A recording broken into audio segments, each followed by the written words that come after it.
The Game of Life and How to Play It by Florence Scovel Shinn. Chapter 1. The Game. Most people consider life a battle, but it is not a battle. It is a game. It is a game, however, which cannot be played successfully without the knowledge of spiritual law, and the Old and the New Testaments give the rules of the game with wonderful clearness. Jesus Christ taught that it was a great game of giving and receiving. Whatsoever a man soweth, that shall he also reap. This means that whatever man sends out in word or deed will return to him. What he gives, he will receive.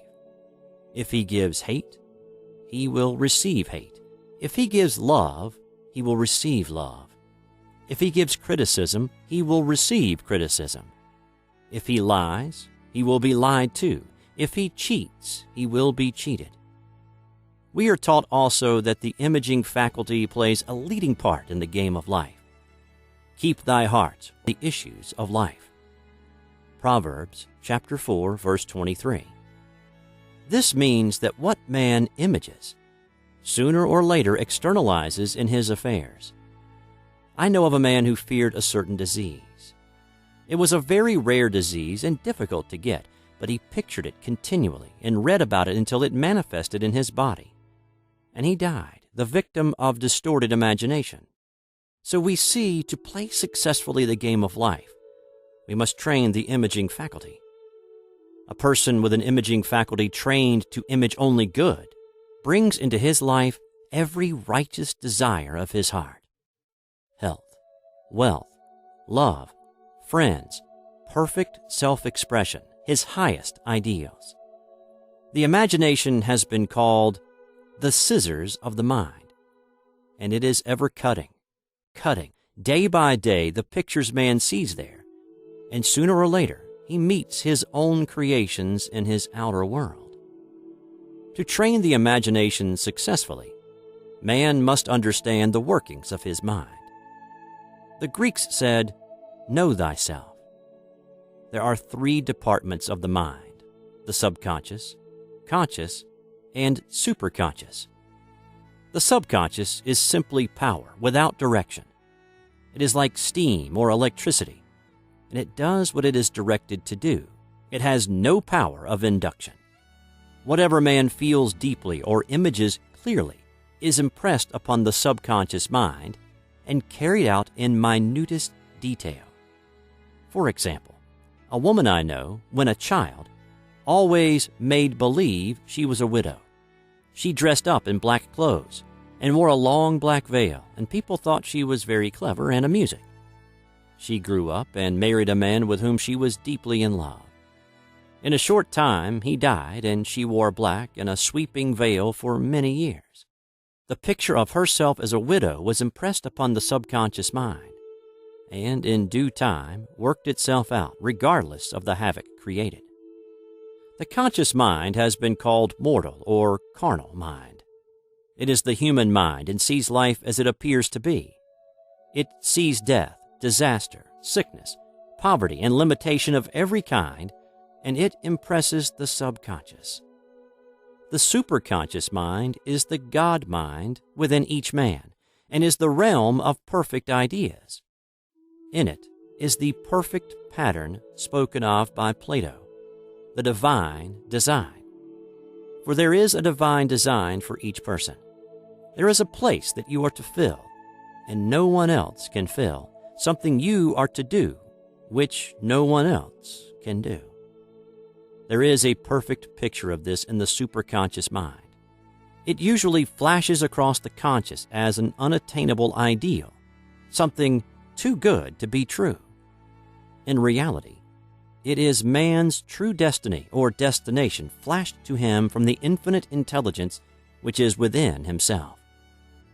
Many people, however, are in ignorance of their true destinies and are striving for things and situations which do not belong to them, and would only bring failure and dissatisfaction if attained.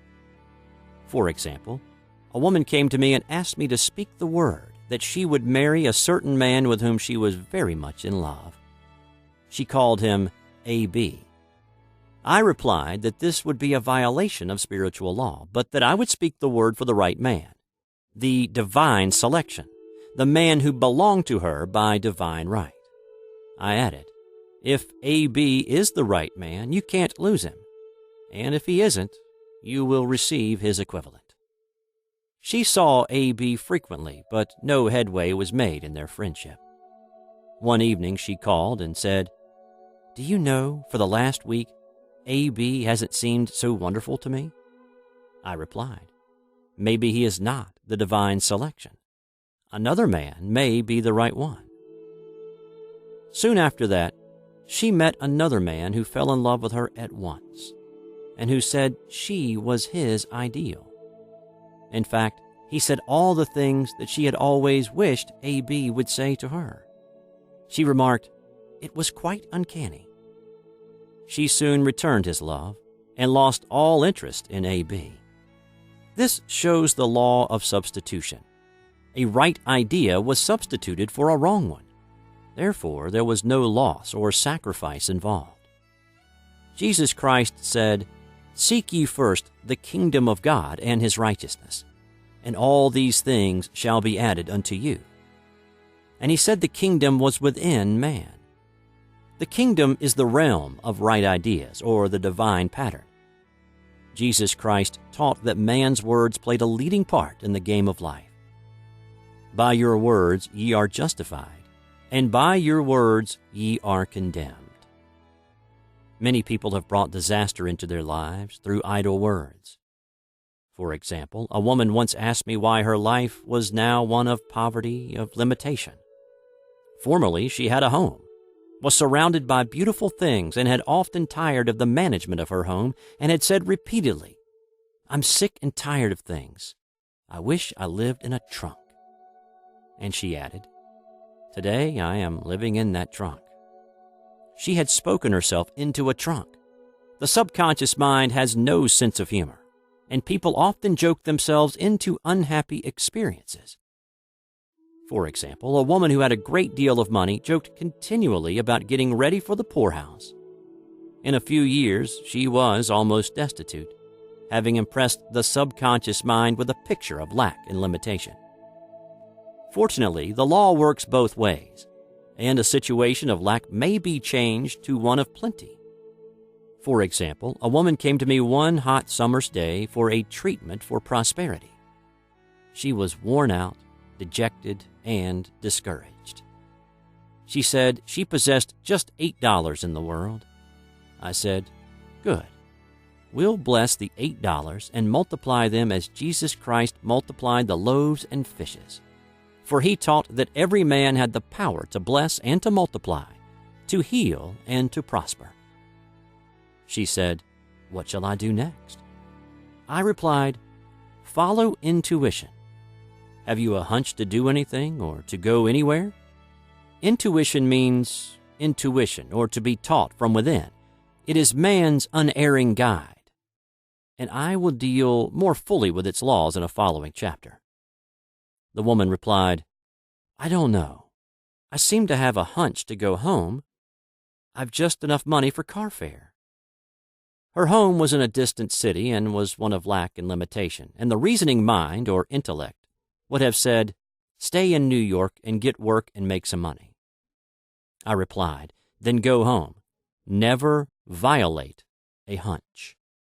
I spoke the following words for her. Infinite Spirit, open the way for great abundance for... She is an irresistible magnet for all that belongs to her by divine right. I told her to repeat it continually also. She left for home immediately. In calling on a woman one day, she linked up with an old friend of her family. Through this friend, she received thousands of dollars in a most miraculous way. She has said to me often, "Tell people about the woman who came to you with $8 and a hunch." There is always plenty on man's pathway, but it can only be brought into manifestation through desire, faith, or the spoken word. Jesus Christ brought out clearly that man must make the first move. Ask, and it shall be given you. Seek, and ye shall find. Knock, and it shall be opened unto you. Matthew chapter 7, verse 7.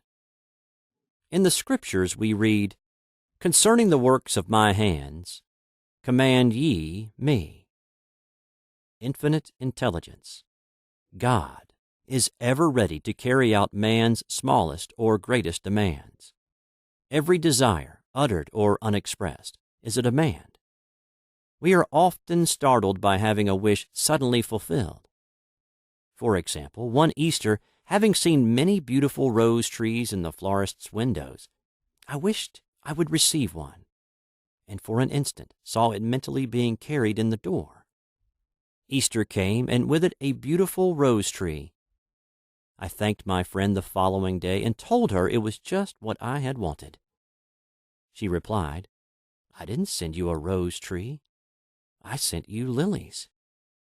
The man had mixed the order and sent me a rose tree simply because I had started the law in action, and I had to have a rose tree. Nothing stands between man and his highest ideals and every desire of his heart but doubt and fear. When man can wish without worrying, every desire will be instantly fulfilled.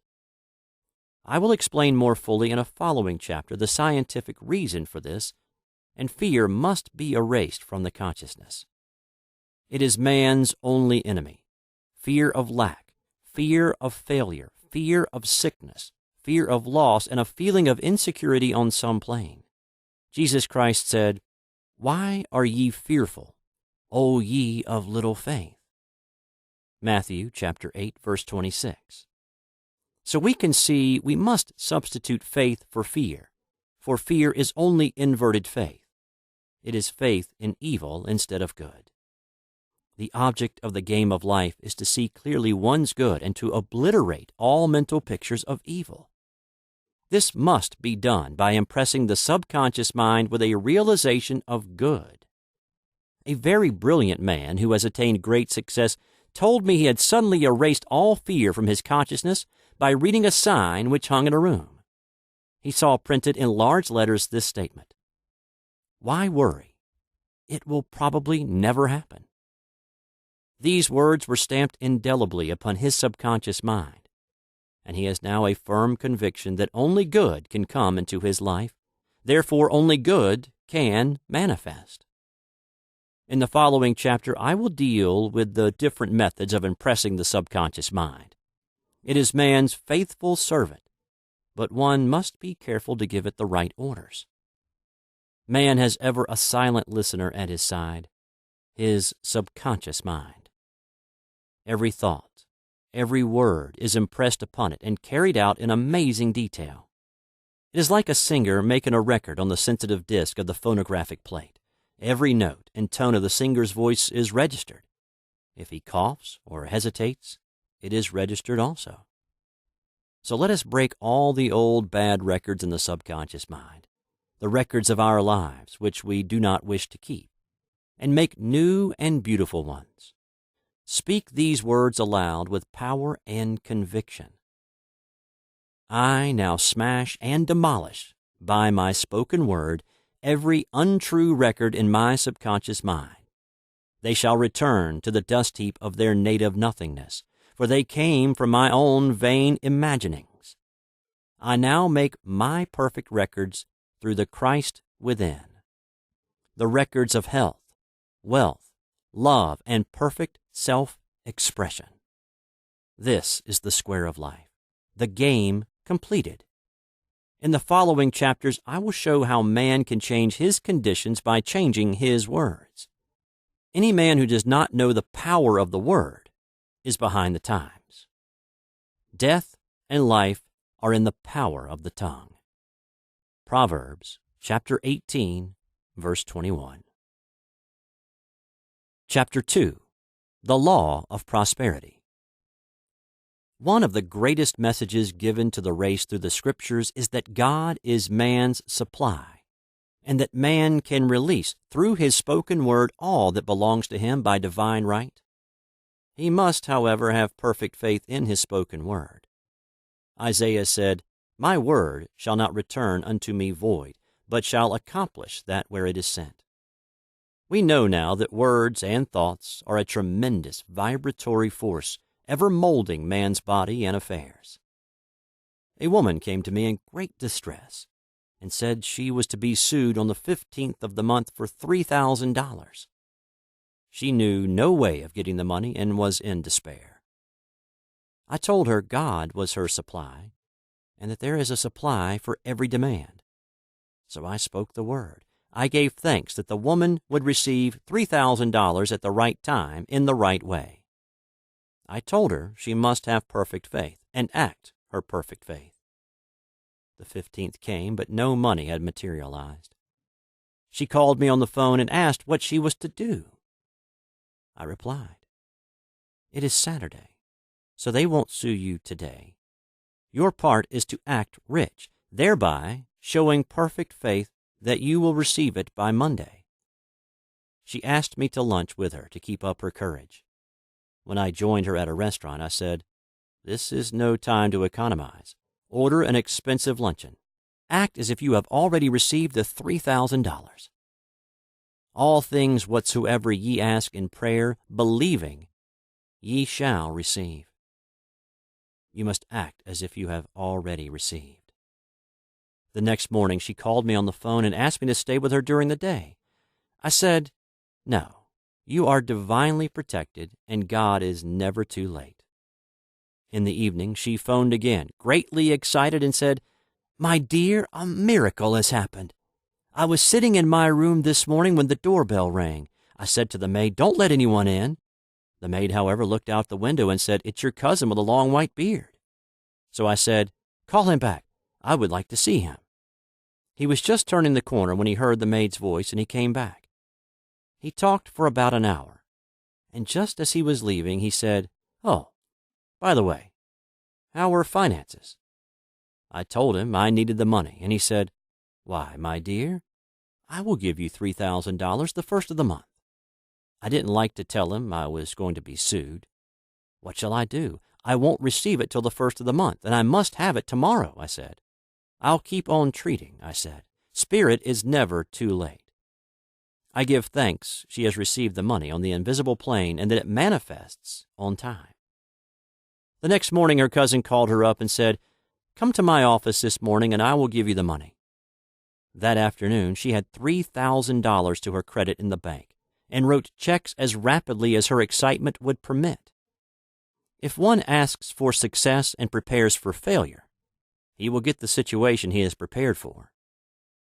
For example, a man came to me asking me to speak the word that a certain debt would be wiped out. I found he spent his time planning what he would say to the man when he did not pay his bill, thereby neutralizing my words. He should have seen himself paying the debt. We have a wonderful illustration of this in the Bible relating to the 3 kings who were in the desert, without water for their men and horses.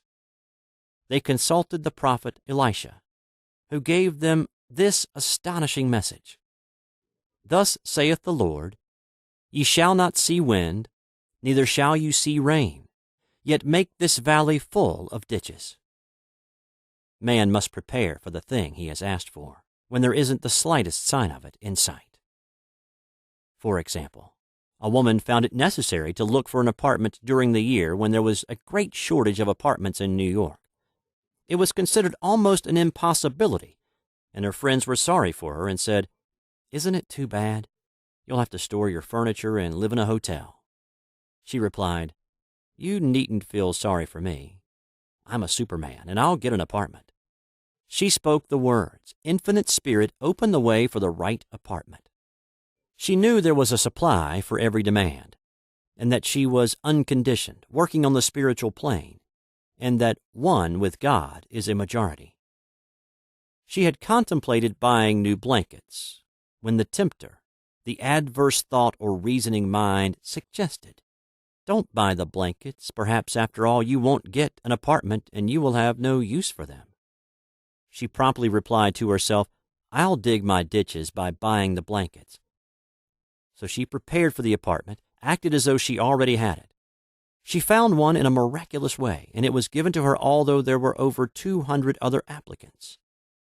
The blankets showed active faith, it is needless to say that the ditches dug by the 3 kings in the desert were filled to overflowing. Read 2 Kings. Getting into the spiritual swing of things is no easy matter for the average person. The adverse thoughts of doubt and fear surge from the subconscious. They are the army of the aliens, which must be put to flight. This explains why it is so often darkest before the dawn. A big demonstration is usually preceded by tormenting thoughts.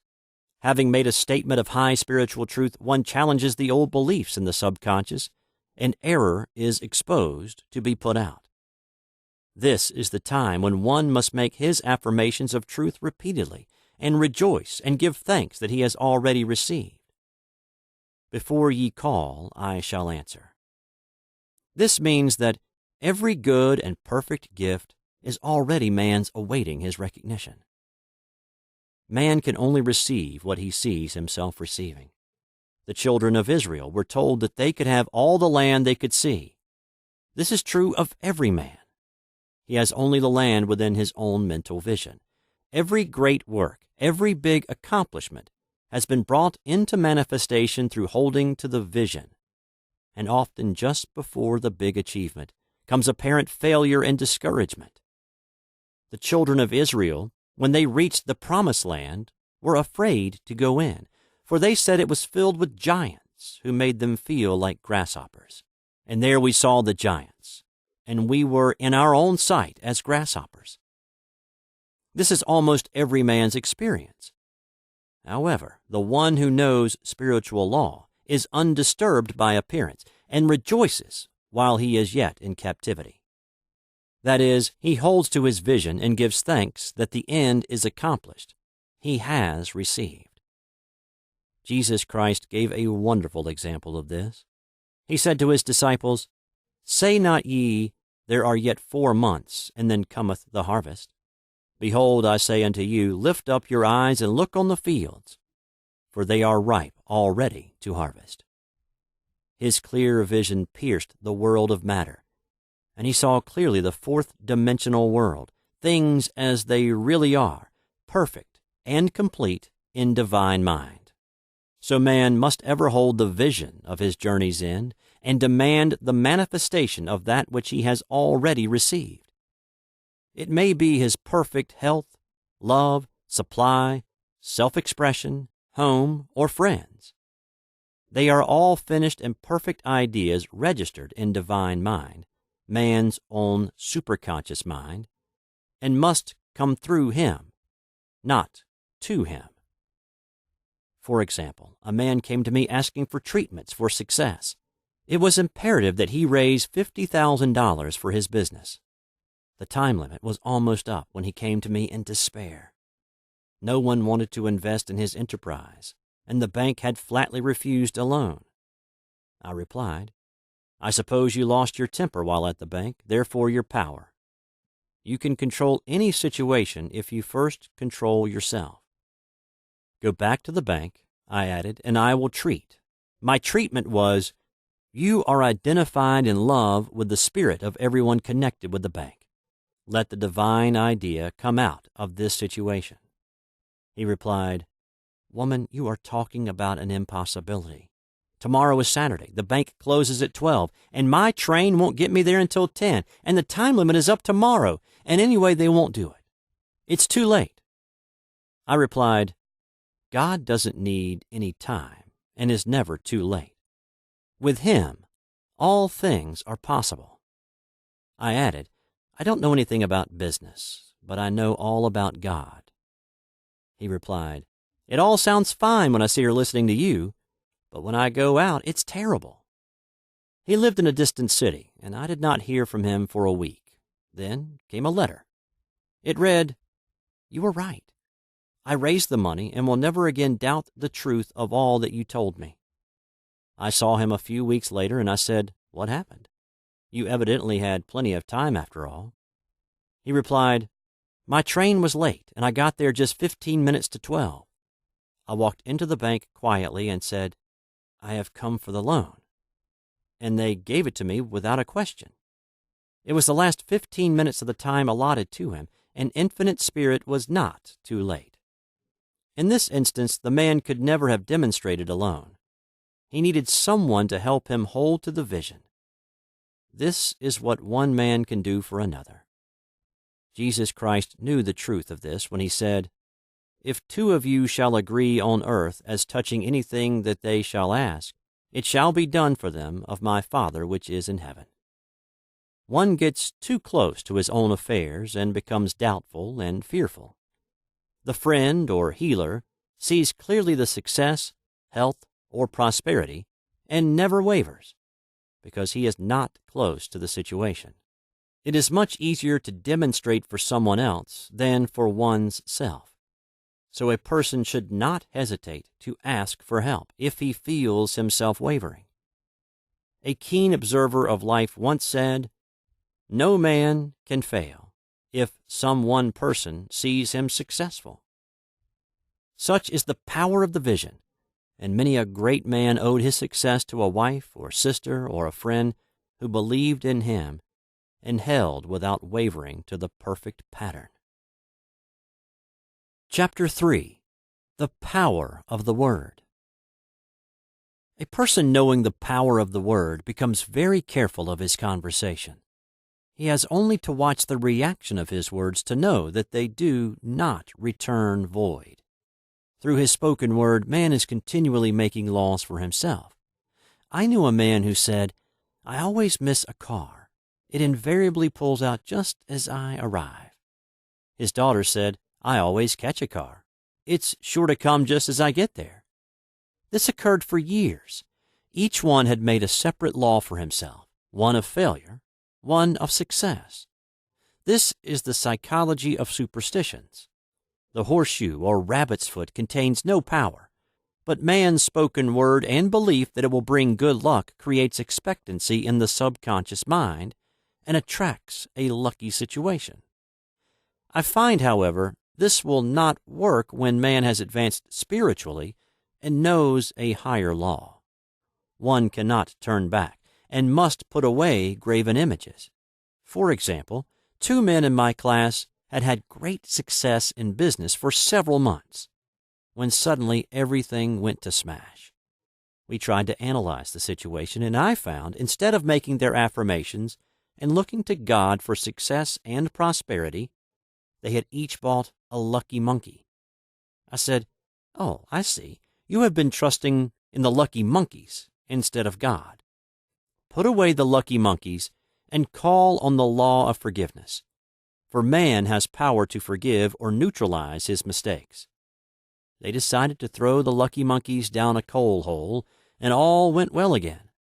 This does not mean, however, that one should throw away every lucky ornament or horseshoe about the house, but he must recognize that the power back of it is the one and only power, God, and that the object simply gives him a feeling of expectancy.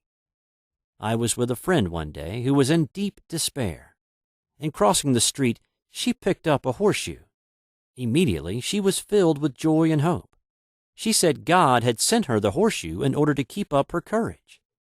It was, indeed, at that moment, about the only thing that could have registered in her consciousness.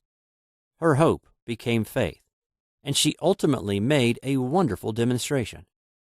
I wish to make the point clear that the men previously mentioned were depending on the monkeys alone, while this woman recognized the power back of the horseshoe. I know in my own case, it took a long while to get out of a belief that a certain thing brought disappointment. If the thing happened, disappointment invariably followed. I found the only way I could make a change in the subconscious was by asserting there are not 2 powers. There is only one power, God, therefore there are not disappointments, and this thing means a happy surprise. I noticed a change at once, and happy surprises commenced coming my way. I have a friend who said nothing could induce her to walk under a ladder. I said, "If you are afraid, you are giving in to a belief in 2 powers, good and evil, instead of one.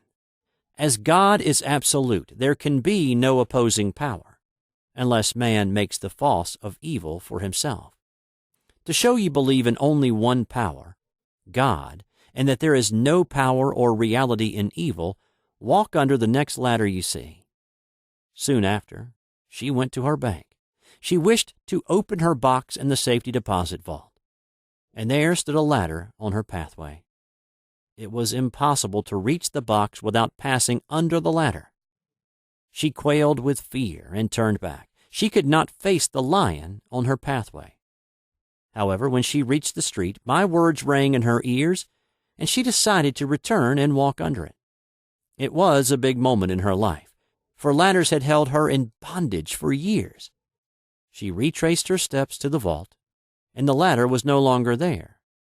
This so often happens. If one is willing to do a thing he is afraid to do, he does not have to. It is the law of non-resistance, which is so little understood. Someone has said that courage contains genius and magic. Face a situation fearlessly, and there is no situation to face. It falls away of its own weight.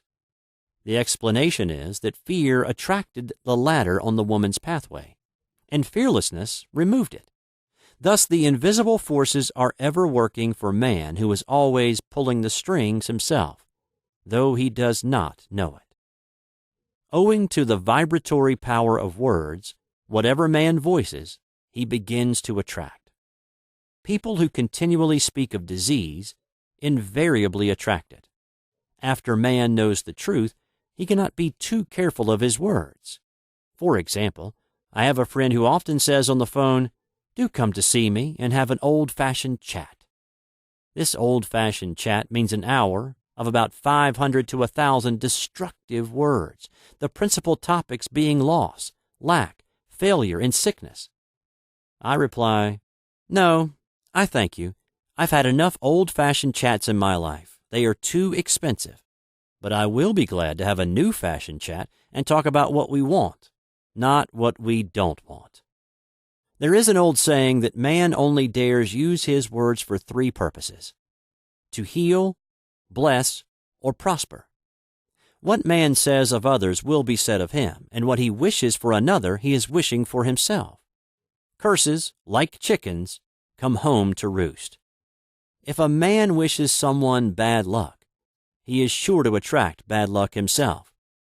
If he wishes to aid someone to success, he is wishing and aiding himself to success. The body may be renewed and transformed through the spoken word and clear vision, and disease be completely wiped out of the consciousness. The metaphysician knows that all disease has a mental correspondence, and in order to heal the body, one must first heal the soul.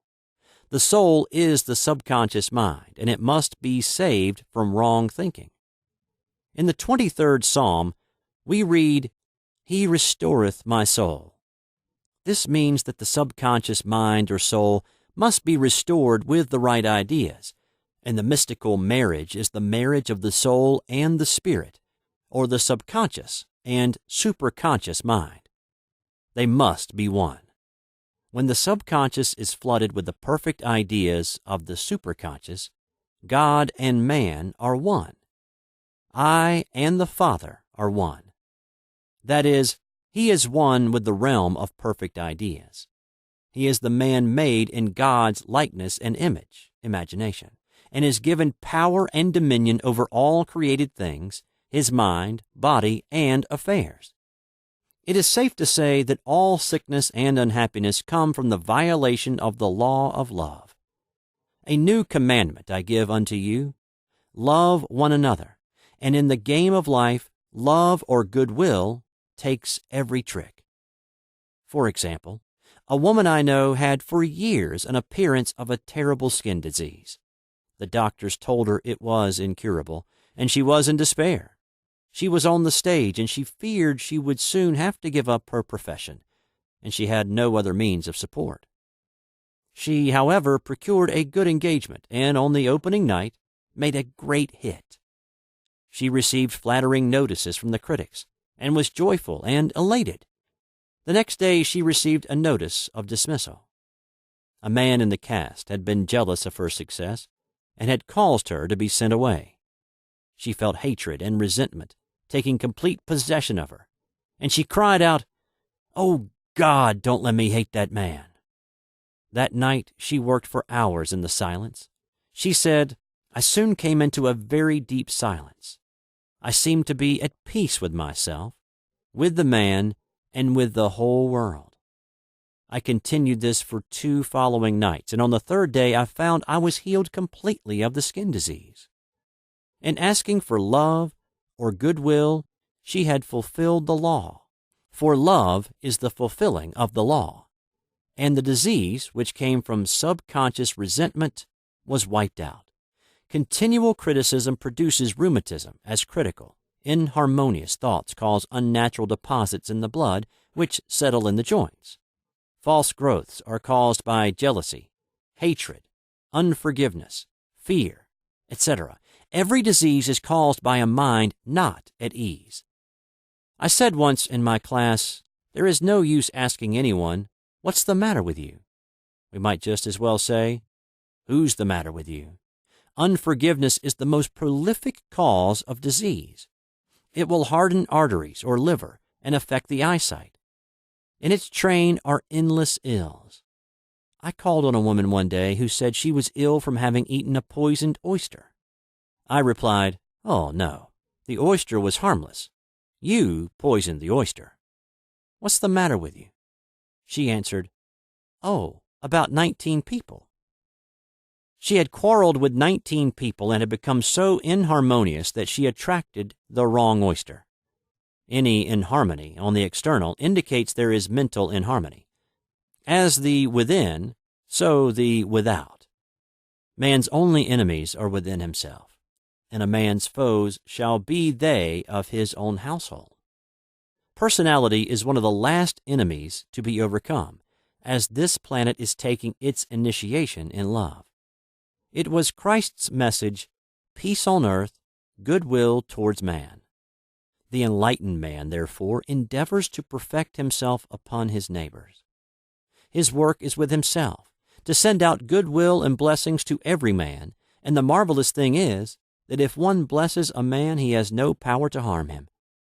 For example, a man came to me asking to treat for success in business. He was selling machinery, and a rival appeared on the scene with what he proclaimed was a better machine, and my friend feared defeat. I said, first of all, we must wipe out all fear and know that God protects your interest and that the divine idea must come out of the situation. That is, the right machine will be sold by the right man to the right man.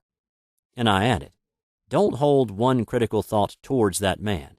Bless him all day and be willing not to sell your machine if it isn't the divine idea. So we went to the meeting, fearless and non-resistant, and blessing the other man. He said the outcome was very remarkable. The other man's machine refused to work, and he sold his without the slightest difficulty. But I say unto you, love your enemies, bless them that curse you, do good to them that hate you, and pray for them which spitefully use you and persecute you.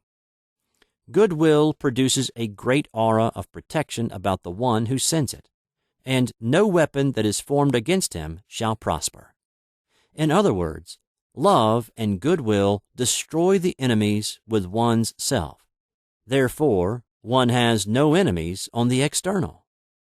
There is peace on earth for him who sends goodwill to man.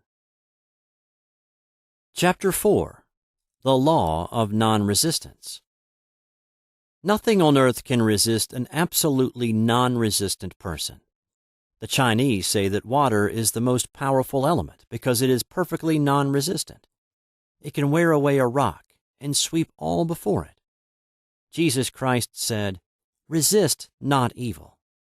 For he knew in reality there is no evil, therefore nothing to resist. Evil has come of man's vain imagination, or belief in two powers, good and evil.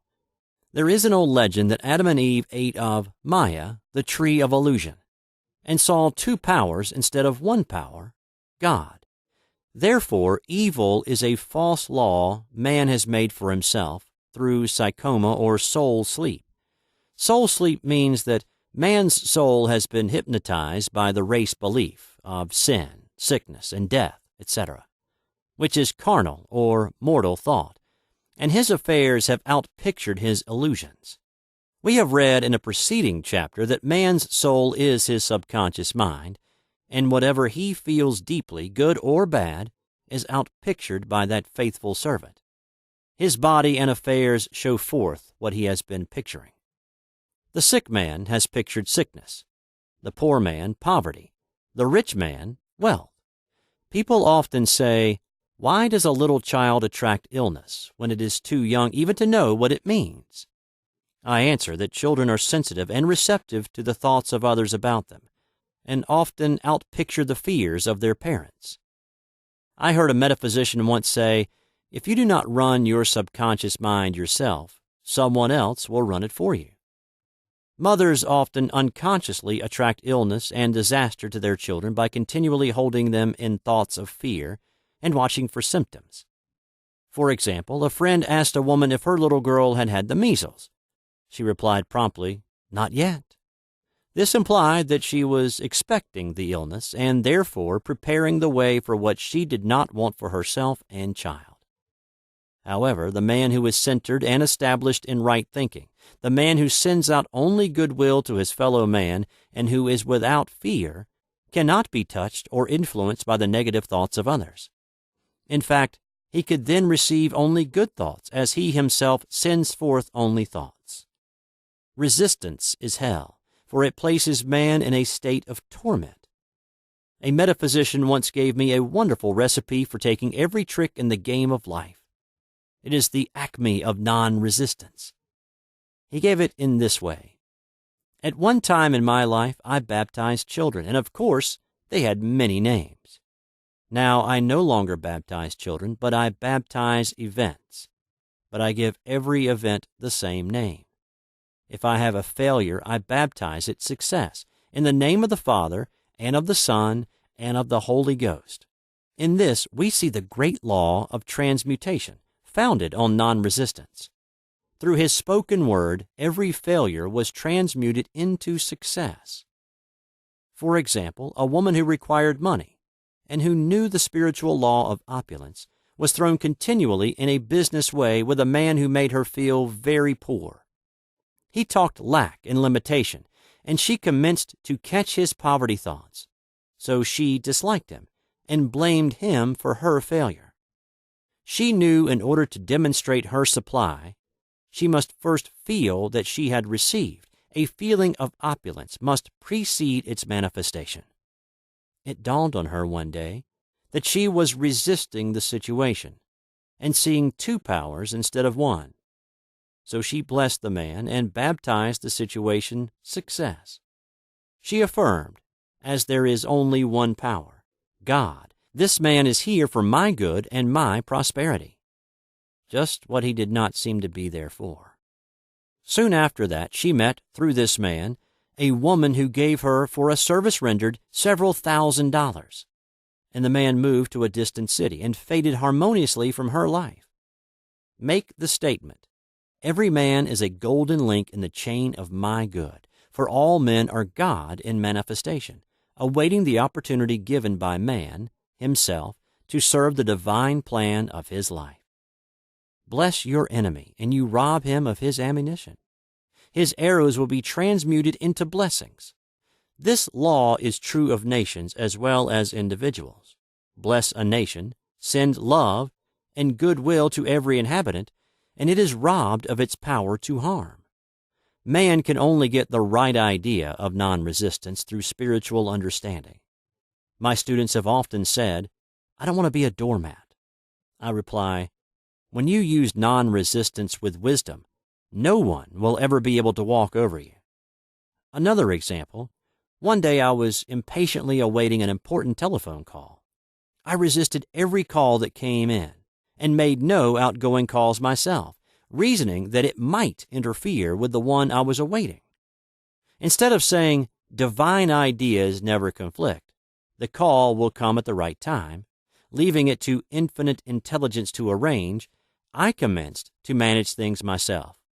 I made the battle mine, not God's, and remained tense and anxious. The bell did not ring for about an hour, and I glanced at the phone and found the receiver had been off that length of time, and the phone was disconnected. My anxiety, fear, and belief in interference had brought on a total eclipse of the telephone. Realizing what I had done, I commenced blessing the situation at once.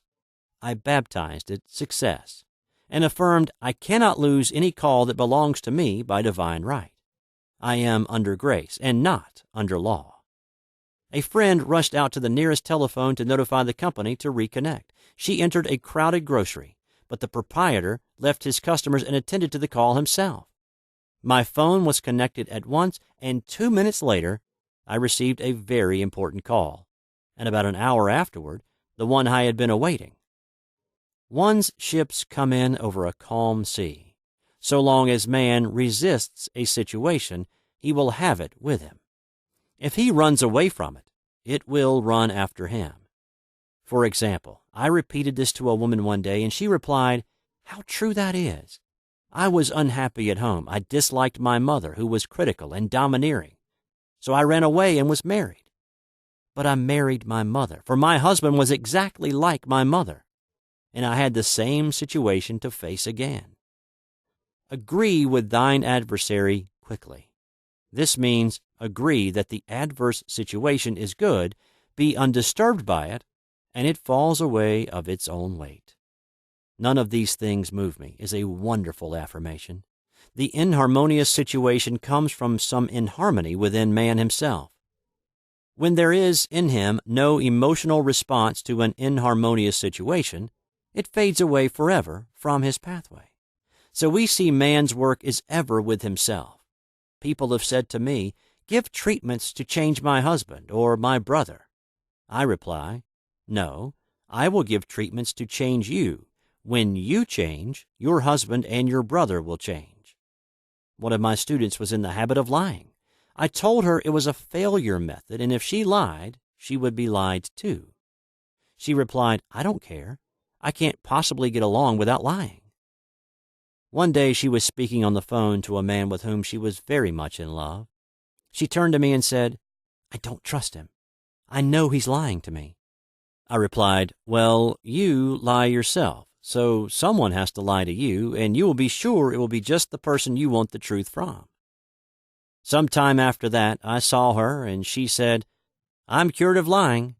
I questioned, "What cured you?" And she replied, "I have been living with a woman who lied worse than I did." One is often cured of his faults by seeing them in others. Life is a mirror, and we find only ourselves reflected in our associates. Living in the past is a failure method and a violation of spiritual law. Jesus Christ said, "Behold, now is the accepted time. Now is the day of salvation." Lot's wife looked back and was turned into a pillar of salt. The robbers of time are the past and the future. Man should bless the past and forget it if it keeps him in bondage, and bless the future, knowing it has in store for him endless joys, but live fully in the now. For example, a woman came to me complaining that she had no money with which to buy Christmas gifts. She said, "Last year was so different. I had plenty of money and gave lovely presents, and this year I have scarcely a cent." I replied, "You will never demonstrate money while you are pathetic and live in the past. Live fully in the now and get ready to give Christmas presents. Dig your ditches and the money will come." She exclaimed, "I know what to do. I will buy some tinsel twine, Christmas seals, and wrapping paper." I replied, "Do that, and the presents will come and stick themselves to the Christmas seals." This, too, was showing financial fearlessness and faith in God, as the reasoning mind said, "Keep every cent you have, as you are not sure you will get any more." She bought the seals, paper, and twine, and a few days before Christmas received a gift of several $100s. Buying the seals and twine had impressed the subconscious with expectancy and opened the way for the manifestation of the money. She purchased all the presents in plenty of time. Man must live suspended in the moment. Look well, therefore, to this day. Such is the salutation of the dawn. He must be spiritually alert, ever awaiting his leads, taking advantage of every opportunity. One day I said continually, silently, "Infinite Spirit, Don't let me miss a trick. And something very important was told to me that evening. It is most necessary to begin the day with right words. Make an affirmation immediately upon waking. For example, Thy will be done this day. Today is a day of completion. I give thanks for this perfect day. Miracle shall follow miracle, and wonders shall never cease. Make this a habit, and one will see wonders and miracles come into his life. One morning I picked up a book and read, "Look with wonder at that which is before you." It seemed to be my message for the day. So I repeated again and again, "Look with wonder at that which is before you." At about noon, a large sum of money was given me, which I had been desiring for a certain purpose. In a following chapter, I will give affirmations that I have found most effective. However, one should never use an affirmation unless it is absolutely satisfying and convincing to his own consciousness, and often an affirmation is changed to suit different people. For example, the following has brought success to many.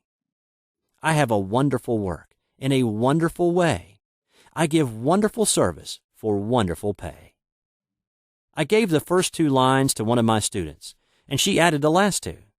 It made a most powerful statement, as there should always be perfect payment for perfect service, and a rhyme sinks easily into the subconscious. She went about singing it aloud and soon did receive wonderful work in a wonderful way and gave wonderful service for wonderful pay. Another student, a businessman, took it and changed the word work to business. He repeated, "I have a wonderful business in a wonderful way, and I give wonderful service for wonderful pay." That afternoon he made a $40,000 deal, though there had been no activity in his affairs for months. Every affirmation must be carefully worded and completely cover the ground. For example, I knew a woman who was in great need and made a demand for work. She received a great deal of work, but was never paid anything. She now knows to add, "Wonderful service for wonderful pay." It is man's divine right to have plenty, more than enough. His barns should be full, and his cup should flow over. This is God's idea for man, and when man breaks down the barriers of lack in his own consciousness, the golden age will be his, and every righteous desire of his heart fulfilled. Chapter 5. The Law of Karma and the Law of Forgiveness. Man receives only that which he gives. The game of life is a game of boomerangs.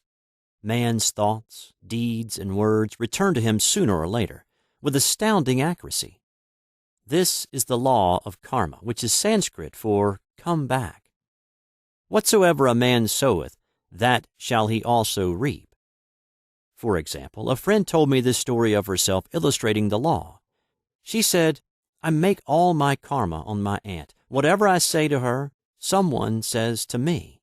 I am often irritable at home, and one day said to my aunt, who was talking to me during dinner, 'No more talk. I wish to eat in peace.' The following day I was lunching with a woman with whom I wished to make a great impression. I was talking animatedly, when she said, 'No more talk. I wish to eat in peace.' My friend is high in consciousness, so her karma returns much more quickly than to one on the mental plane.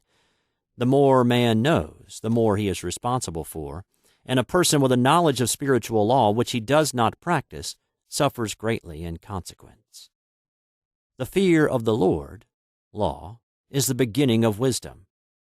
If we read the word Lord, law, it will make many passages in the Bible much clearer. Vengeance is mine. I will repay, saith the Lord. Law. It is the law which takes vengeance, not God. God sees man perfect, created in his own image, imagination, and given power and dominion. This is the perfect idea of man, registered in divine mind, awaiting man's recognition. For man can only be what he sees himself to be, and only attain what he sees himself attaining. Nothing ever happens without an onlooker, is an ancient saying. Man sees first his failure or success, his joy or sorrow, before it swings into visibility from the scenes set in his own imagination. We have observed this in the mother picturing disease for her child, or a woman seeing success for her husband. Jesus Christ said, "And ye shall know the truth, and the truth shall make you free." So we see freedom from all unhappy conditions comes through knowledge, a knowledge of spiritual law. Obedience precedes authority, and the law obeys man when he obeys the law. The law of electricity must be obeyed before it becomes man's servant. When handled ignorantly, it becomes man's deadly foe. So with the laws of mind. For example, a woman with a strong personal will wished she owned a house which belonged to an acquaintance, and she often made mental pictures of herself living in the house. In the course of time, the man died and she moved into the house. Several years afterwards, coming into the knowledge of spiritual law, she said to me, "Do you think I had anything to do with that man's death?" I replied, "Yes, your desire was so strong everything made way for it, but you paid your karmic debt.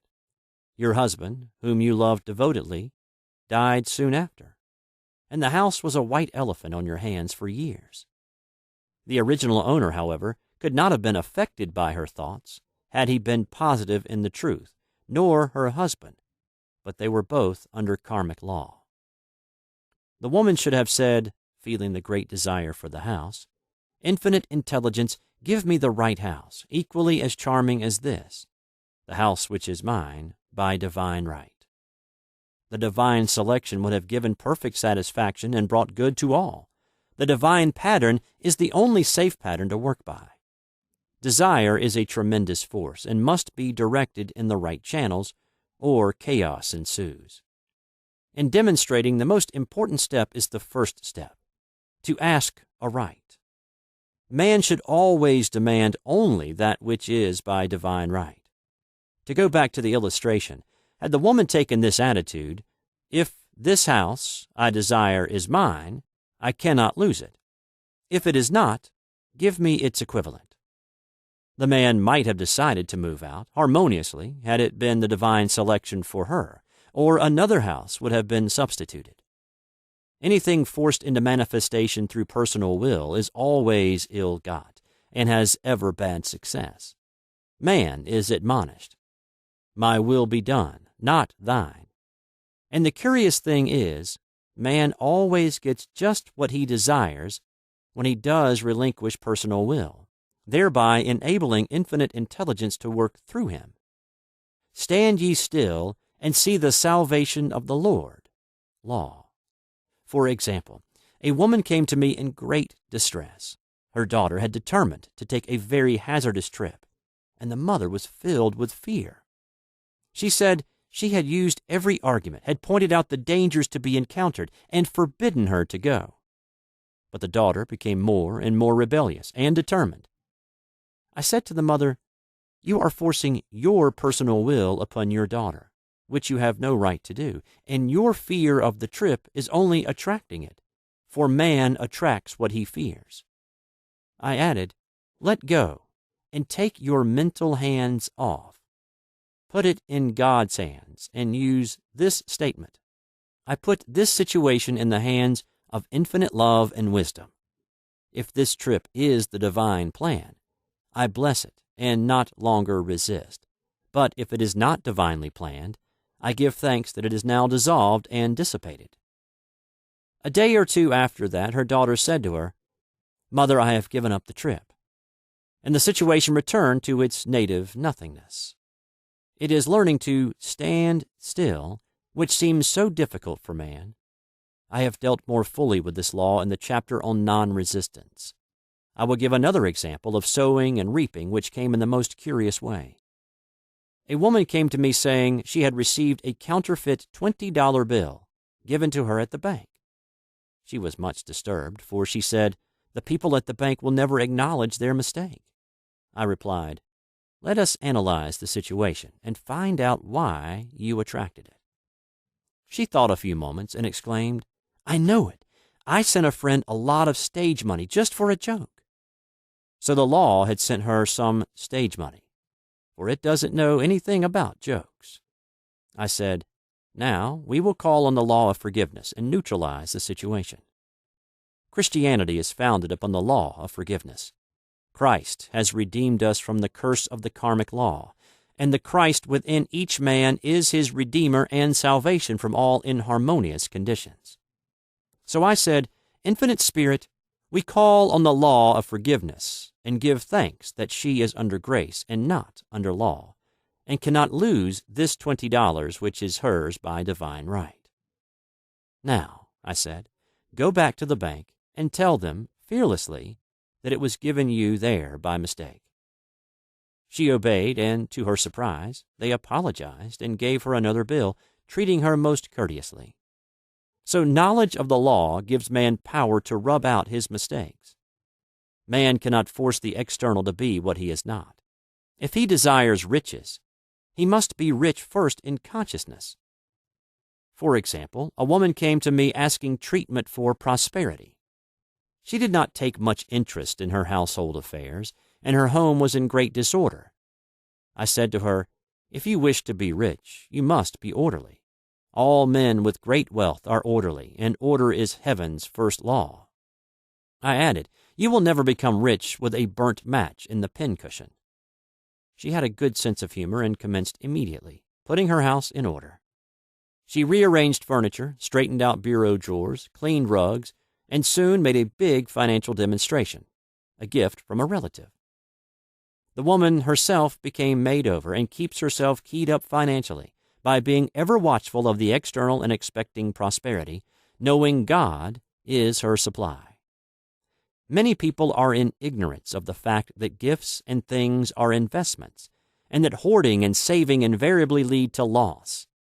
There is that scattereth and yet increaseth, and there is that withholdeth more than is meet, but it tendeth to poverty.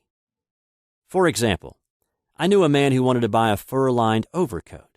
He and his wife went to various shops, but there was none he wanted. He said they were all too cheap-looking. At last he was shown one the salesman said was valued at $1,000, but which the manager would sell him for $500, as it was late in the season. His financial possessions amounted to about $700. The reasoning mind would have said you can't afford to spend nearly all you have on a coat.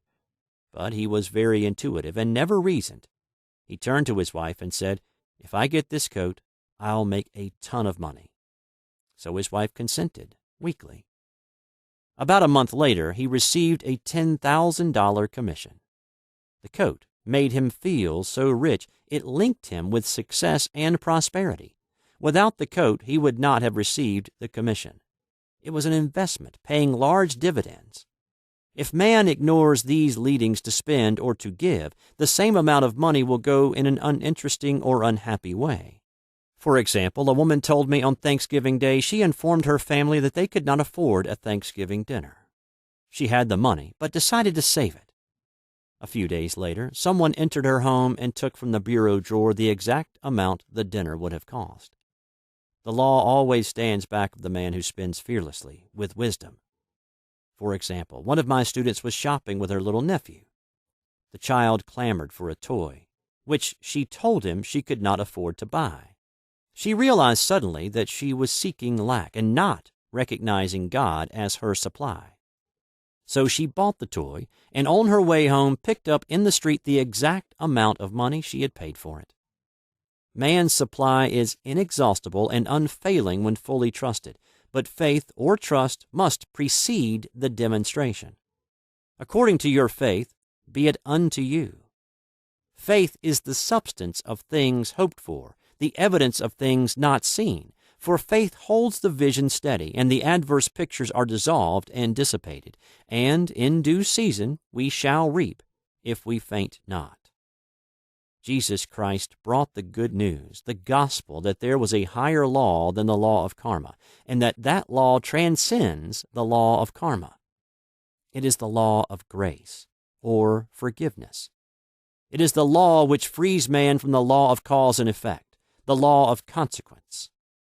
Under grace and not under law. We are told that on this plane, man reaps where he has not sown. The gifts of God are simply poured out upon him. All that the kingdom affords is his. This continued state of bliss awaits the man who has overcome the race, or world thought. In the world thought there is tribulation, but Jesus Christ said, "Be of good cheer. I have overcome the world." The world thought is that of sin, sickness, and death. He saw their absolute unreality and said, "Sickness and sorrow shall pass away, and death itself, the last enemy, be overcome." We know now, from a scientific standpoint, that death could be overcome by stamping the subconscious mind with the conviction of eternal youth and eternal life. The subconscious, being simply power without direction, carries out orders without questioning. Working under the direction of the superconscious, the Christ or God within man, the resurrection of the body would be accomplished. Man would no longer throw off his body in death. It would be transformed into the body electric, sung by Walt Whitman, for Christianity is founded upon the forgiveness of sins and an empty tomb. Chapter 6. Casting the Burden, Impressing the Subconscious. When man knows his own powers and the workings of his mind, his great desire is to find an easy and quick way to impress the subconscious with good, for simply an intellectual knowledge of the truth will not bring results. In my own case, I've found the easiest way is in casting the burden. A metaphysician once explained it in this manner. He said, "The only thing which gives anything weight in nature is the law of gravitation. And if a boulder could be taken high above the planet, there would be no weight in that boulder." And that is what Jesus Christ meant when he said, "My yoke is easy and my burden is light." He had overcome the world vibration and functioned in the fourth-dimensional realm, where there is only perfection, completion, life, and joy. He said, "Come to me, all ye that are labor and are heavy laden, and I will give you rest. Take my yoke upon you, for my yoke is easy and my burden is light." We are also told in the 55th Psalm to cast thy burden upon the Lord. Many passages in the Bible state that the battle is God's, not man's, and that man is always to stand still and see the salvation of the Lord. This indicates that the superconscious mind, or Christ within, is the department which fights man's battles and relieves him of burdens. We see, therefore, that man violates law if he carries a burden, and a burden is an adverse thought or condition, and this thought or condition has its root in the subconscious. It seems almost impossible to make any headway directing the subconscious from the conscious or reasoning mind. As the reasoning mind, the intellect is limited in its conceptions and filled with doubts and fears. How scientific it then is to cast the burden upon the superconscious mind, or Christ within, where it is made light, or dissolved into its native nothingness. For example, a woman in urgent need of money, made light upon the Christ within, the superconscious, with the statement, "I cast this burden of lack on the Christ within, and I go free to have plenty." The belief in lack was her burden, as she cast it upon the superconscious with its belief of plenty. An avalanche of supply was the result. We read, "The Christ in you, the hope of glory." Another example, one of my students had been given a new piano, and there was no room in her studio for it until she had moved out the old one. She was in a state of perplexity. She wanted to keep the old piano, but knew of no place to send it. She became desperate, as the new piano was to be sent immediately, in fact, was on its way with no place to put it. She said it came to her to repeat, "I cast this burden on the Christ within, and I go free." A few moments later, her phone rang, and a woman friend asked if she might rent her old piano, and it was moved out, a few minutes before the new one arrived. I knew a woman whose burden was resentment. She said, "I cast this burden of resentment on the Christ within, and I go free to be loving, harmonious, and happy." The almighty superconscious flooded the subconscious with love, and her whole life was changed. For years, resentment has held her in a state of torment and imprisoned her soul, the subconscious mind. The statement should be made over and over and over, sometimes for hours at a time, silently or audibly, with quietness but determination. I have often compared it to winding up a Victrola. We must wind ourselves up with spoken words. I have noticed in casting the burden, after a little while, one seems to see clearly. It is impossible to have clear vision while in the throes of carnal mind. Doubts and fear poison the mind and body, and imagination runs riot, attracting disaster and disease. In steadily repeating the affirmation, "I cast this burden on the Christ within and go free," the vision clears, and with it a feeling of relief, and sooner or later comes the manifestation of good, be it health, happiness, or supply. One of my students once asked me to explain the darkness before the dawn. I referred in a preceding chapter to the fact that often, before the big demonstration, everything seems to go wrong, and deep depression clouds the consciousness. It means that out of the subconscious are rising the doubts and fears of the ages. These old derelicts of the subconscious rise to the surface, to be put out. It is then that man should clap his cymbals, like Jehoshaphat, and give thanks that he is saved, even though he seems surrounded by the enemy, the situation of lack or disease.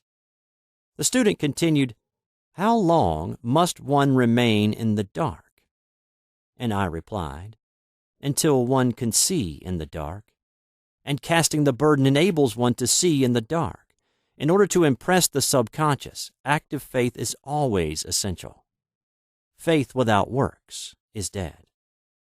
In these chapters, I have endeavored to bring out this point. Jesus Christ showed active faith when he commanded the multitude to sit down on the ground before he gave thanks for the loaves and fishes. I will give another example showing how necessary this step is. In fact, active faith is the bridge over which man passes to his promised land.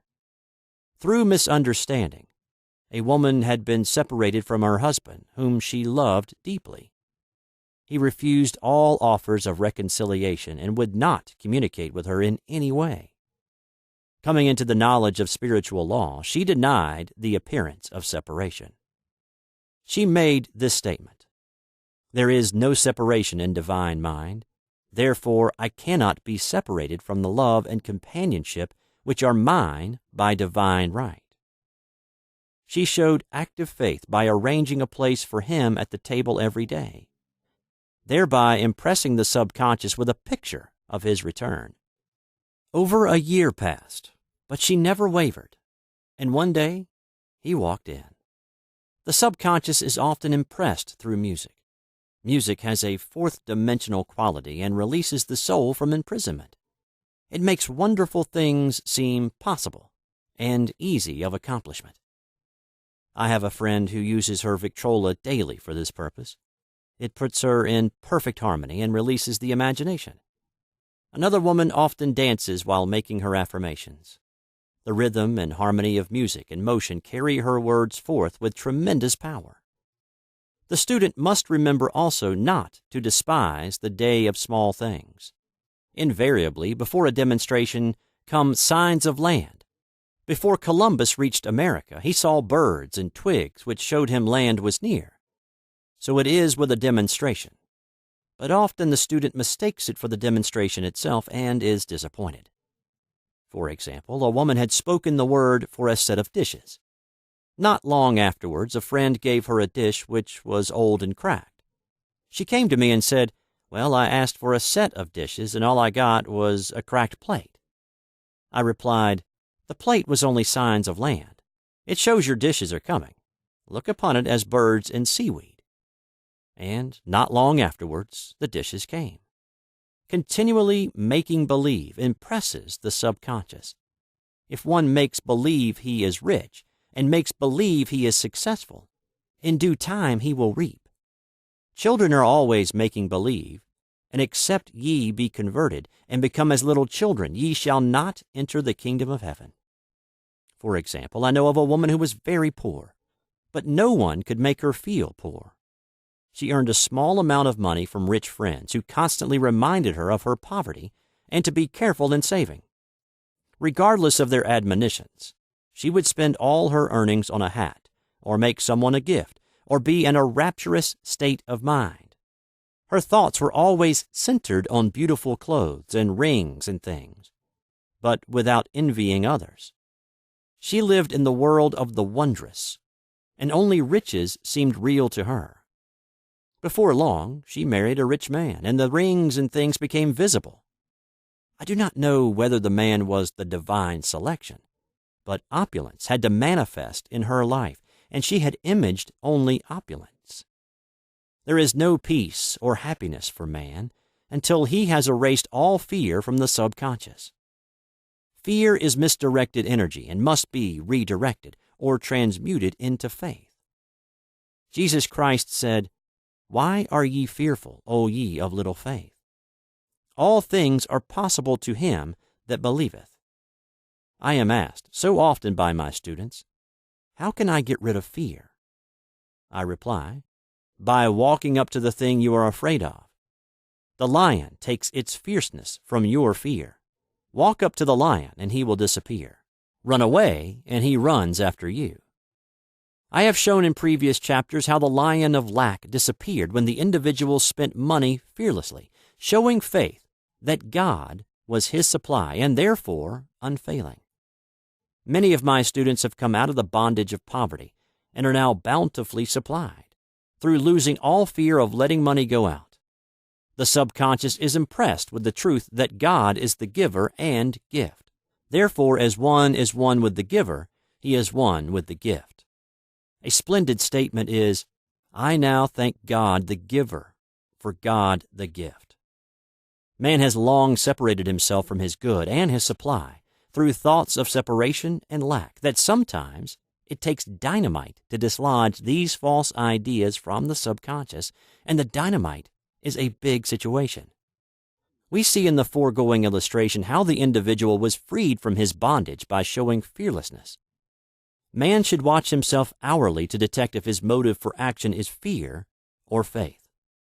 Choose ye this day whom we shall serve, fear or faith. Perhaps one's fear is of personality. Then do not avoid the people feared. Be willing to meet them cheerfully, and they will either prove golden links in the chain of one's good or disappear harmoniously from one's pathway. Perhaps one's fear is of disease or germs. Then one should be fearless and undisturbed in a germ-laden situation, and he would be immune. One can only contract germs while vibrating at the same rate as the germ, and fear drags men down to the level of the germ. Of course, the disease-laden germ is the product of carnal mind, as all thought must objectify. Germs do not exist in the superconscious or divine mind, therefore are the product of man's vain imagination. In the twinkling of an eye, man's release will come when he realizes there is no power in evil. The material world will fade away, and the fourth-dimensional world, the world of the wondrous, will swing into manifestation. "And I saw a new heaven and a new earth, and there shall be no more death, neither sorrow nor crying, neither shall there be any more pain, for the former things are passed away." Chapter 7. Love. Every man on this planet is taking his initiation in love. "A new commandment I give unto you, that ye love one another." Uspensky states, in Tertium Organum, that love is a cosmic phenomenon and opens to man the fourth-dimensional world, the world of the wondrous. Real love is selfless and free from fear. It pours itself out upon the object of its affection, without demanding any return. Its joy is in the joy of giving. Love is God in manifestation and the strongest magnetic force in the universe. Pure, unselfish love draws to itself its own. It does not need to seek or demand. Scarcely anyone has the faintest conception of real love.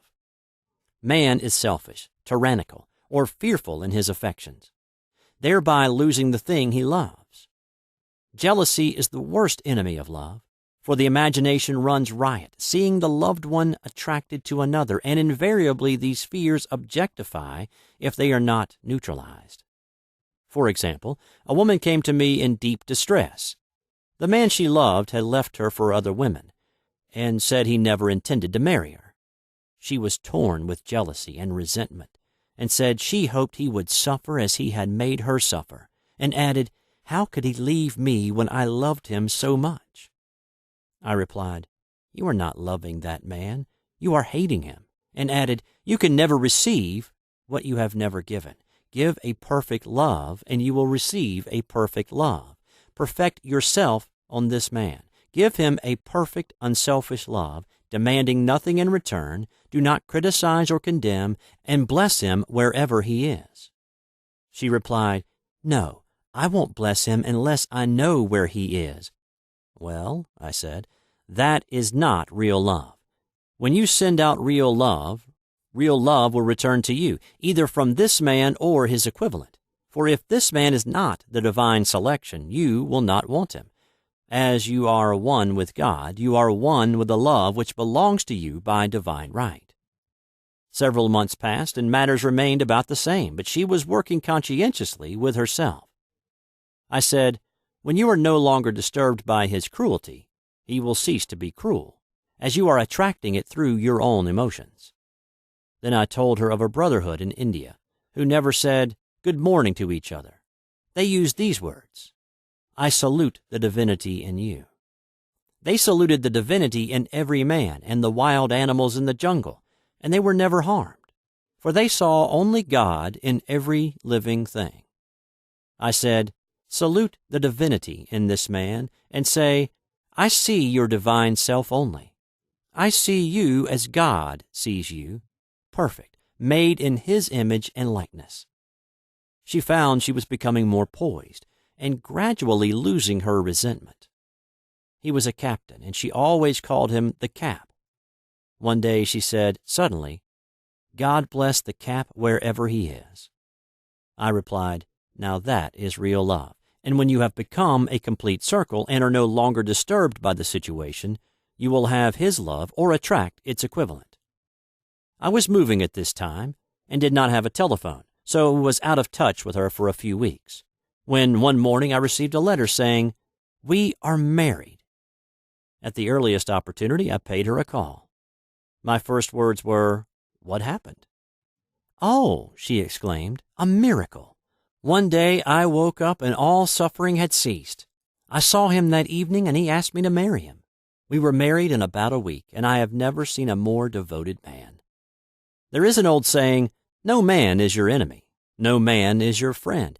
Every man is your teacher."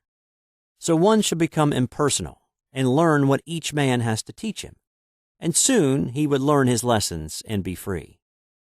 The woman's lover was teaching her selfless love, which every man, sooner or later, must learn. Suffering is not necessary for man's development. It is the result of violation of spiritual law, but few people seem able to rouse themselves from their soul sleep without it. When people are happy, they usually become selfish, and automatically the law of karma is set in action. Man often suffers loss through lack of appreciation. I knew a woman who had a very nice husband, but she often said, "I don't care anything about being married." But that is nothing against my husband. I'm simply not interested in married life. She had other interests and scarcely remembered she had a husband. She only thought of him when she saw him. One day her husband told her he was in love with another woman and left. She came to me in distress and resentment. I replied, "It is exactly what you spoke the word for.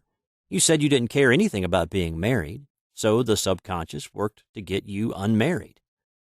She said, "Oh yes, I see. People get what they want and then feel very much hurt." She soon became in perfect harmony with the situation and knew they were both much happier apart. When a woman becomes indifferent or critical and ceases to be an inspiration to her husband, he misses the stimulus of her early relationship and is restless and unhappy. A man came to me dejected, miserable, and poor. his wife was interested in the science of numbers and had had him read. It seems the report was not very favorable, for he said, "My wife says I'll never amount to anything because I'm a 2. I replied, "I don't care what your number is. You're a perfect idea in divine mind, and we will demand the success and prosperity which are already planned for you by that infinite intelligence." Within a few weeks, he had a very fine position, and a year or two later he achieved a brilliant success as a writer. No man is a success in business unless he loves his work. The picture the artist paints for love of his art is his greatest work. The potboiler is always something to live down. No man can attract money if he despises it.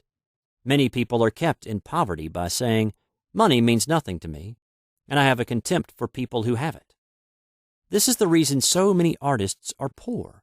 Their contempt for money separates them from it.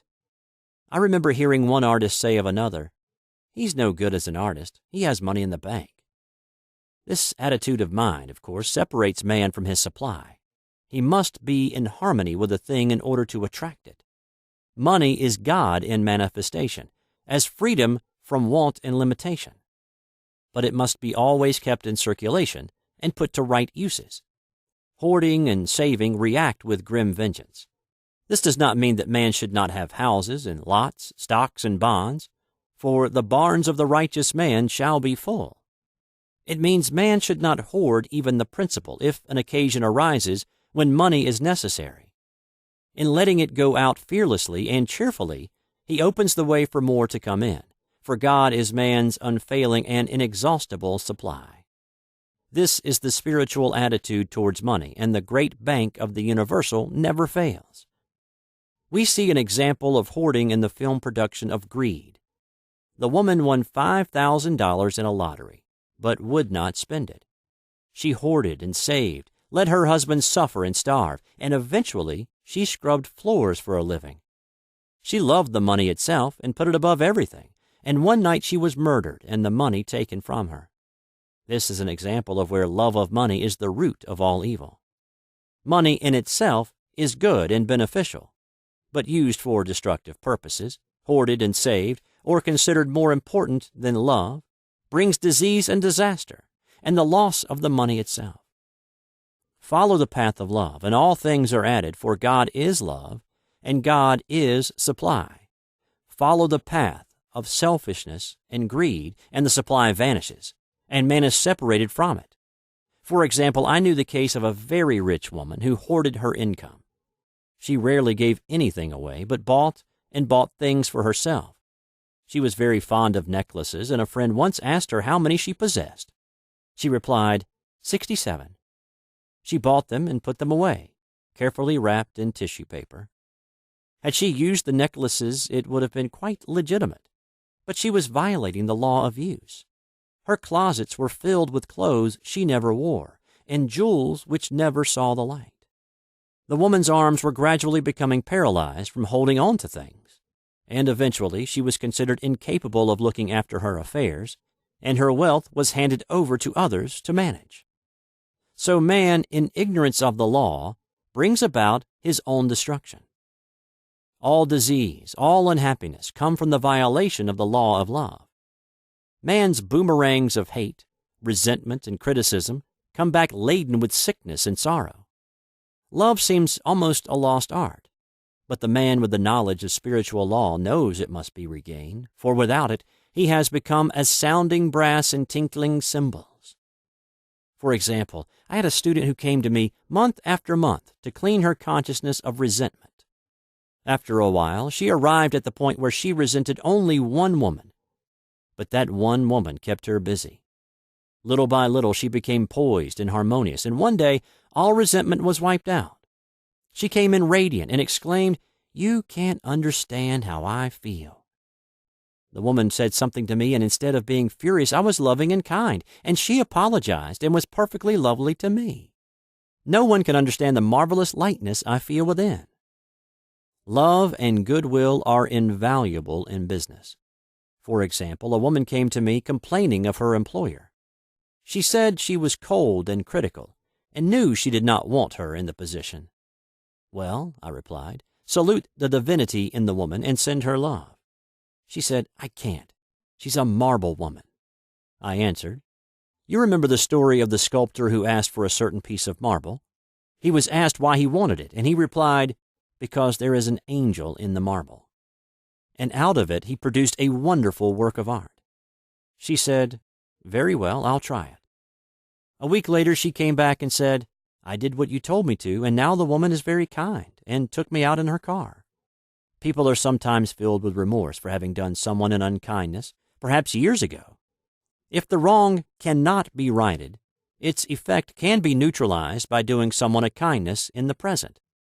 "This one thing I do, forgetting those things which are behind and reaching forth unto things where are before." Sorrow, regret, and remorse tear down the cells of the body and poison the atmosphere of the individual. A woman said to me in deep sorrow, "Treat me to be happy and joyous, for my sorrow makes me so irritable with members of my family that I keep making more karma." I was asked to treat a woman who was mourning for her daughter. I denied all belief in loss and separation and affirmed that God was the woman's joy, love, and peace. The woman gained her poise at once, but sent word by her son not to treat any longer because she was so happy it wasn't respectable. So mortal mind loves to hang on to its griefs and regrets. I knew a woman who went about bragging of her troubles, so of course she always had something to brag about. The old idea was if a woman did not worry about her children, she was not a good mother. Now, we know that mother fear is responsible for many of the diseases and accidents which come into the lives of children. For fear pictures vividly the disease or situation feared, and these pictures objectify, if not neutralized. Happy is the mother who can say sincerely that she puts her child in God's hands and knows therefore that he is divinely protected. For example, a woman awoke suddenly in the night, feeling her brother was in great danger. Instead of giving in to fears, she commenced making statements of truth, saying, "Man is a perfect idea in divine mind, and is always in his right place. Therefore, my brother is in his right place and is divinely protected." The next day she found that her brother had been in close proximity to an explosion in a mine, but had miraculously escaped. So man is her brother's keeper, in thought, and every man should know that the thing he loves dwells in the secret place of the Most High and abides under the shadow of the Almighty. "There shall no evil befall thee, neither shall any plague come nigh thy dwelling." Perfect love casteth out fear. He that feareth is not made perfect in love. And love is the fulfilling of the law. Chapter 8. Intuition or Guidance. There is nothing too great of accomplishment for the man who knows the power of his word and who follows his intuitive leads. By the word, he starts in action unseen forces and can rebuild his body or remold his affairs. It is therefore of the utmost importance to choose the right words, and the student carefully selects the affirmation he wishes to catapult into the invisible. He knows that God is his supply, that there is a supply for every demand, and that his spoken word releases this supply. Ask, and ye shall receive. Man must make the first move. Draw nigh to God, and he will draw nigh to you. I have often been asked just how to make a demonstration. I reply, speak the word, and then do not do anything until you get a definite lead. Demand the lead, saying, "Infinite Spirit, reveal to me the way. Let me know if there is anything for me to do." The answer will come through intuition or hunch, a chance remark from someone, or a passage in a book.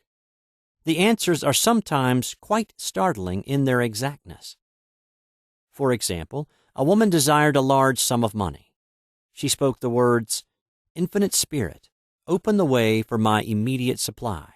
Let all that is mine by divine right now reach me in great avalanches of abundance."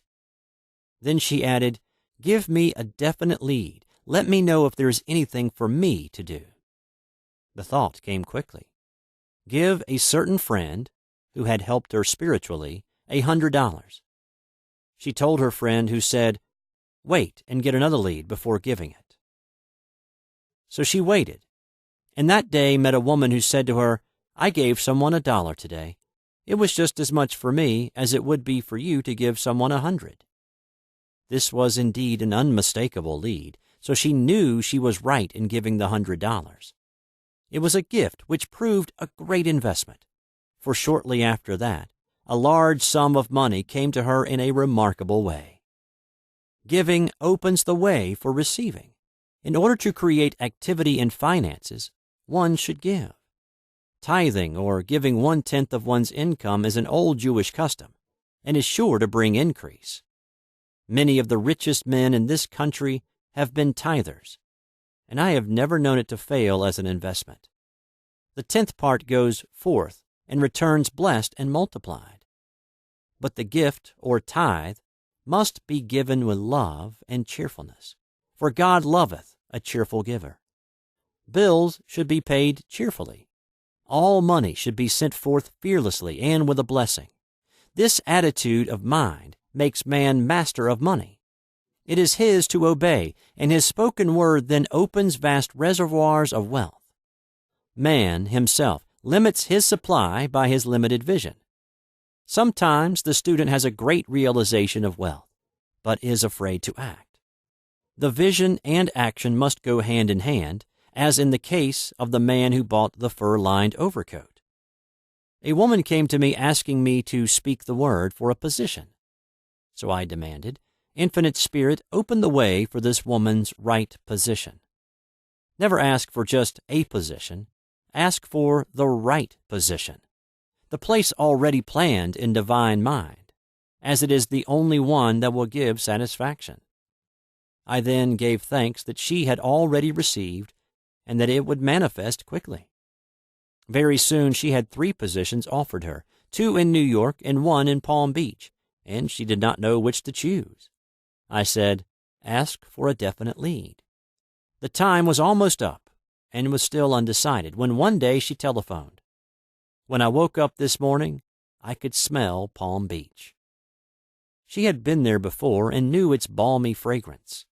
I replied, "Well, if you can smell Palm Beach from here, it is certainly your lead."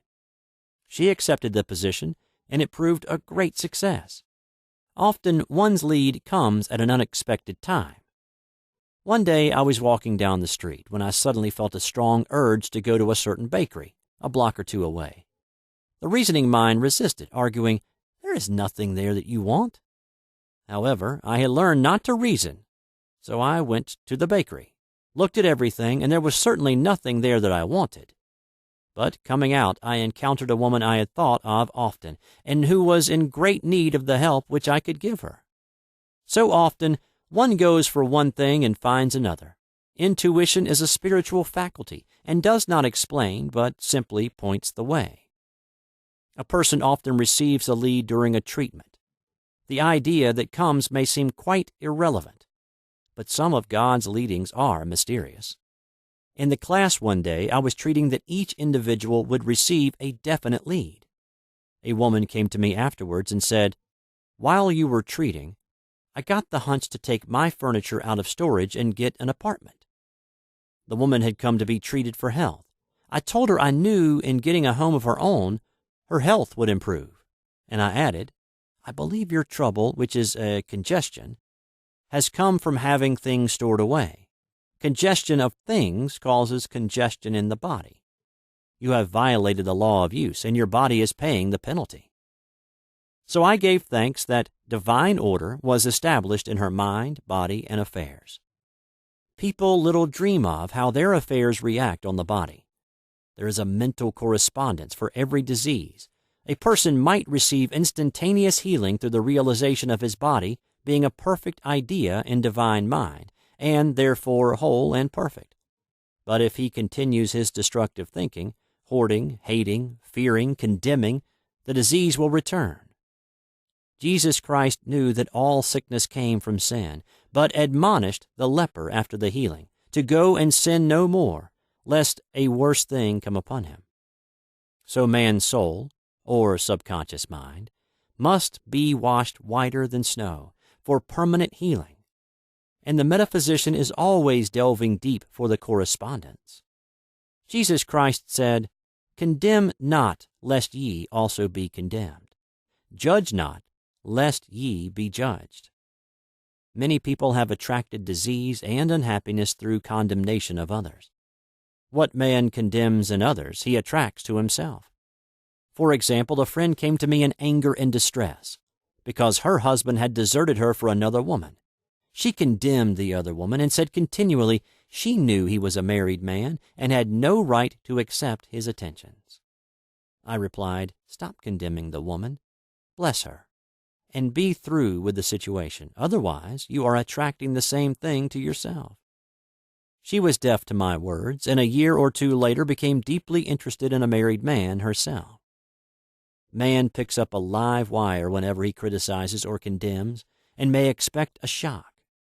Indecision is a stumbling block in many a pathway. In order to overcome it, make the statement repeatedly. I am always under direct inspiration. I make right decisions quickly. These words impress the subconscious, and soon one finds himself awake and alert, making his right moves without hesitation. I have found it destructive to look to the psychic plane for guidance, as it is the plane of many minds and not the one mind. As man opens his mind to subjectivity, he becomes a target for destructive forces.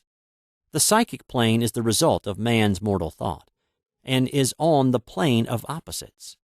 He may receive either good or bad messages. The science of numbers and the reading of horoscopes keep man down on the mental or mortal plane, for they deal only with the karmic path. I know of a man who should have been dead years ago, according to his horoscope, but he is alive and a leader of one of the biggest movements in this country for the uplift of humanity. It takes a very strong mind to neutralize a prophecy of evil. The student should declare, "Every false prophecy shall come to naught. Every plan my Father in heaven has not planned shall be dissolved and dissipated. The divine idea now comes to pass." However, if any good message has ever been given one of coming happiness or wealth, harbor and expect it, and it will manifest sooner or later through the law of expectancy. Man's will should be used to back the universal will. I will that the will of God be done. It is God's will to give every man every righteous desire of his heart, and man's will should be used to hold the perfect vision without wavering. The prodigal son said, "I will arise and go to my father." It is indeed often an effort of the will to leave the husks and swine of mortal thinking. It is so much easier for the average person to have fear than faith. So faith is an effort of the will. As man becomes spiritually awakened, he recognizes that any external inharmony is the correspondence of mental inharmony. If he stumbles or falls, he may know he is stumbling or falling in consciousness. One day, a student was walking along the street condemning someone in her thoughts. She was saying mentally, "That woman is the most disagreeable woman on earth," when suddenly 3 Boy Scouts rushed around the corner and almost knocked her over. She did not condemn the Boy Scouts, but immediately called on the law of forgiveness and saluted the divinity in the woman. Wisdom's way are ways of pleasantness, and all her paths are peace. When one has made his demands upon the universal, he must be ready for surprises. Everything may seem to be going wrong, when in reality it is going right. For example, a woman was told that there was no loss in divine mind, therefore she could not lose anything which belonged to her. Anything lost would be returned, or she would receive its equivalent. Several years previously, she had lost $2,000. She had loaned the money to a relative during her lifetime, but the relative had died, leaving no mention of it in her will. The woman was resentful and angry, and as she had no written statement of the transaction, she never received the money. So she determined to deny the loss and collect the $2,000 from the Bank of the Universal. She had to begin by forgiving the woman, as resentment and unforgiveness closed the doors of this wonderful bank. She made this statement: "I deny loss. There is no loss in divine mind. Therefore, I cannot lose the $2,000 which belong to me by divine right. As one door shuts, another door opens."